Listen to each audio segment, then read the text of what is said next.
শিক্ষা, স্বাস্থ্য, বিনোদন, কৃষি নিয়ে আজকের আয়োজন অগ্রযাত্রার বাংলাদেশ। দর্শক, এই মুহূর্তে আছি আমরা নরসিংদী পলাশ উপজেলায়। আজ আমরা কথা বলবো পলাশ উপজেলার কৃষি অফিসারের সাথে, জানবো কৃষিখাতে কতটুকু উন্নয়নমূলক কাজ হয়েছে বর্তমান সরকারে।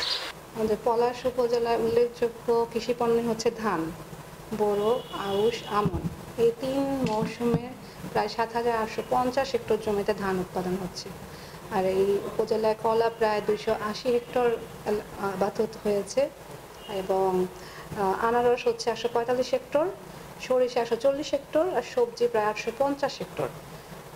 এছাড়াও আমাদের বিভিন্ন প্রকল্প আছে, সেই প্রকল্পের আন্ডারে আমরা সিআইজি প্রায় 50টি সিআইজি গ্রুপ গঠন করা হয়েছে কৃষক সমন্বয়ে, যার প্রায় ২,০০০ কৃষক সমন্বয়ে এটা গঠিত হয়েছে। এবং এই সমস্ত কৃষকদেরকে আমরা বিভিন্ন ধরনের প্রশিক্ষণ, উন্নত জাতের প্রশিক্ষণ, বীজ, সার এই সমস্তগুলো দিয়ে তাদেরকে আমরা অনেক উদ্বুদ্ধ করেছি এবং নতুন নতুন জাতের প্রতি আগ্রহী হয়েছে। এবং আমাদের এই পলাশ উপজেলায় আমি তেল ফসলের গুরুত্বের উপর গুরুত্বর দিকে তাকিয়ে আমরা হচ্ছে গত বছরের চেয়ে এবার প্রায় 50% বেশি এলাকায় হচ্ছে তেল ফসল আবাদ, সরিষা আবাদ হয়েছে।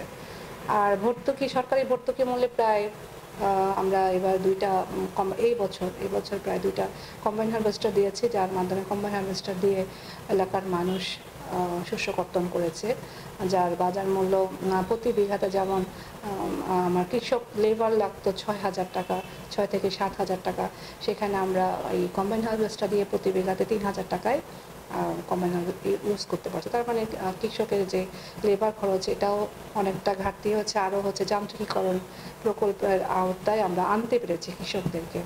পলাশ উপজেলায় যে আশ্রয়ণ প্রকল্পগুলো আছে, এই আশ্রয়ণ প্রকল্পে আমরা অনাবাদী পতিত জমি পুষ্টি বাগানের আওতায় তাদেরকে প্রশিক্ষণ দিয়েছি এবং বিভিন্ন ধরনের উঠান বৈঠক করেছি। উঠান বৈঠকের মাধ্যমে তাদের উদ্ভিদ, বীজ, চারা এবং তাদেরকে প্রশিক্ষণ, তারপরে বিভিন্ন ধরনের পুষ্টি লিফলেট এগুলো বিতরণ করছে। কারণ আশ্রয়ণ প্রকল্পে যারা আছেন তারা আসলে হতদরিদ্র এবং তাদের জ্ঞানের সমাধি খুবই কম।